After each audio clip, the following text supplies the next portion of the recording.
আজি দ্বিতীয় বৈকুণ্ঠত সমবেত হোৱা মহাপুৰুষ গুৰুজনাৰ একনিষ্ঠ সেৱক বা সমস্ত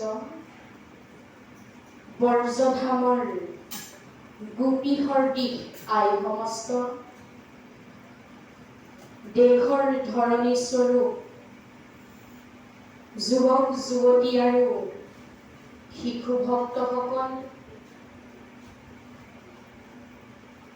আপোনাসৱে আমাক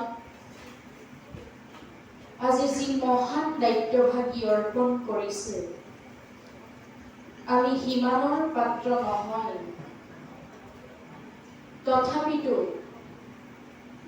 আপোনাসৱ সমস্তজনৰ পদৰ ধূলা শিৰত লৈ দুআষাৰ ক'বৰ কাৰণে আগবাঢ়িছো। আজি ইয়াত অনুষ্ঠিত কৰা হৈছে এক অতি মহান জ্ঞানযজ্ঞৰ অনুষ্ঠান। কোৱা হৈছে ২৮ সহস্ৰ ঋষি বেদ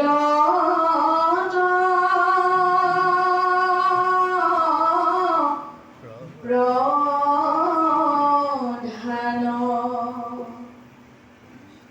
বিষ্ণুৰ নৈমিষা ক্ষেত্ৰ মহাপুণ্য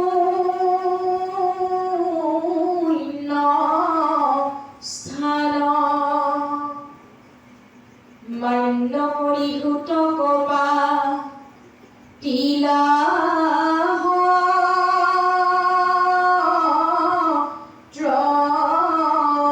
তথা হৌনক প্ৰমুখ্যে গুণে ভাগৱত কথা হৌনক প্ৰমুখ্যে গুণে ভাগৱত কথা। তেনে এখন নৈমিষা অৰণ্য সদৃশ এই মহান জ্ঞানযজ্ঞৰ অনুষ্ঠানভাগী সমবেত হোৱা সমূহ বাপ আৰু আই মাতৃৰ চৰণ কমলত সেৱা জনাই আমি বৈকুণ্ঠৰ কল্পতৰু শ্ৰীমদ ভাগৱত শাস্ত্ৰভাগীৰ কিছু অংশৰ পৰ্যালোচনা আগবঢ়াবলৈ সেৱা ধৰিছো। কৃষ্ণ। আমাৰ শ্ৰীমদ ভাগৱত শাস্ত্ৰভাগীৰ প্ৰত্যেকটি শ্লোকেই হ'ল কামধেনুৰ তুল্য, যি যেনেদৰে দোহন কৰে তেনেদৰেই পাই যায়। শ্ৰীমদ ভাগৱত শাস্ত্ৰৰ মঙ্গলাচৰণ শ্লোকৰ প্ৰথম শব্দটিতে দৈৱকী নন্দন প্ৰভু ভগৱন্তৰ কৃষ্ণৰ মহিমা বৰ্ণনা কৰিছে। ইয়াত উল্লেখ কৰিছে জন্মাদস্য,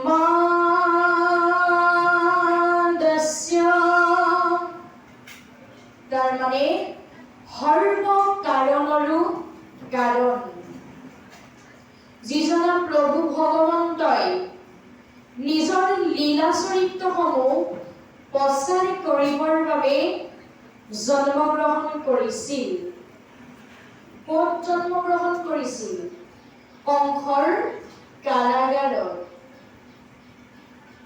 সেইজনা প্ৰভু ভগৱন্তৰ গুণনাম ভাগৱত শাস্ত্ৰৰ মঙ্গলাচৰণ শ্লোকৰ প্ৰথম শব্দটিয়েই বৰ্ণনা কৰি দিছে। যিজনা প্ৰভু ভগৱন্তই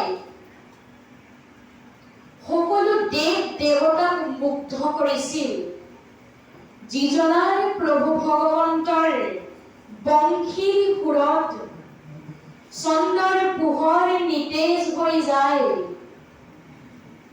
আনহে নালাগে যমুনাৰ পানীও গোট মাৰি যায়, গোৱৰ্ধন পৰ্বতো পাতল হৈ পৰে, সেইজনা প্ৰভু ভগৱন্তৰ প্ৰেমত শিৱ, নাৰদ, ইন্দ্ৰকে আদি কৰি সকলো দেৱ দেৱতা মুগ্ধ হৈ পৰিছিল।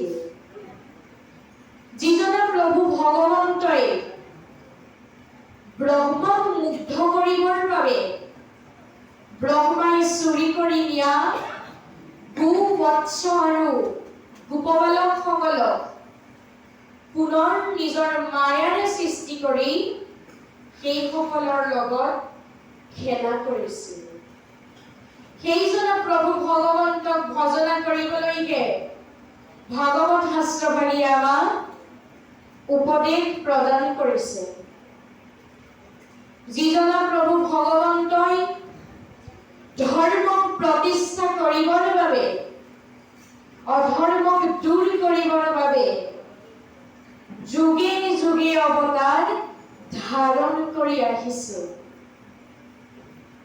সেইজনা প্ৰভু ভগৱন্ত কৃষ্ণক ভজনা কৰিলেহে আমি সমস্তজনে এই ভৱ নদীখন পাৰ হৈ যাব পাৰিম।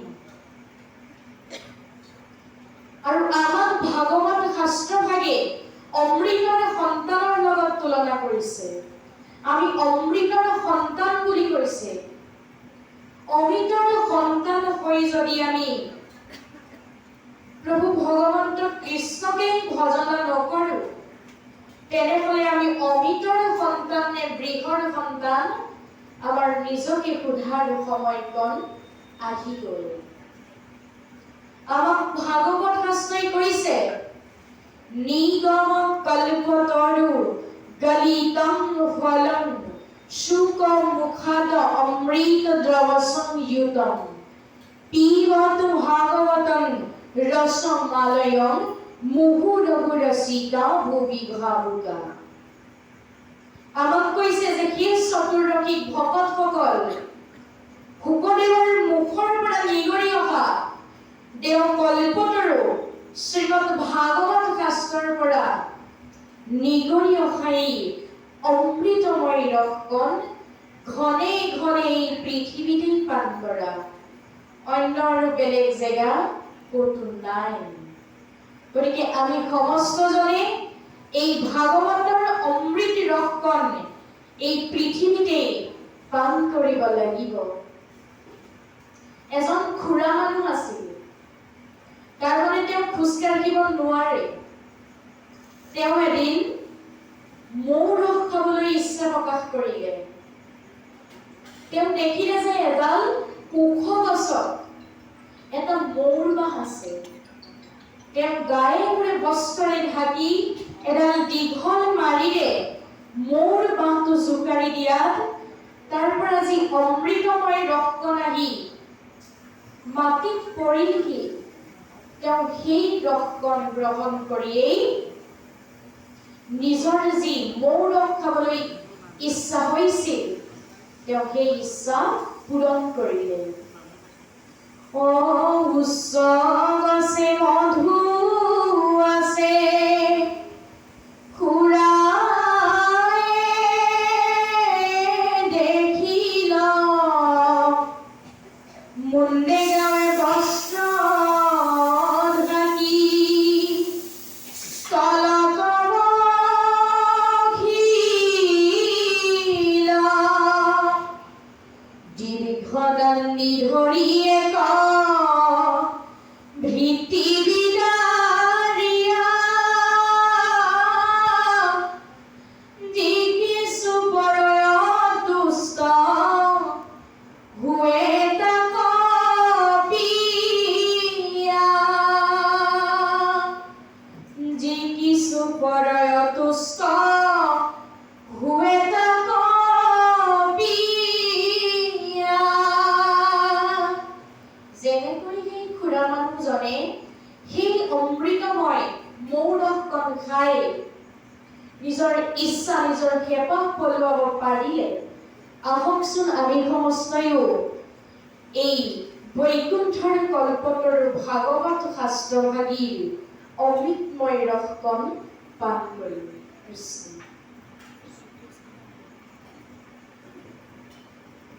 আমি তৃতীয় স্কন্ধ ভক্তি যুগতে উলিয়াও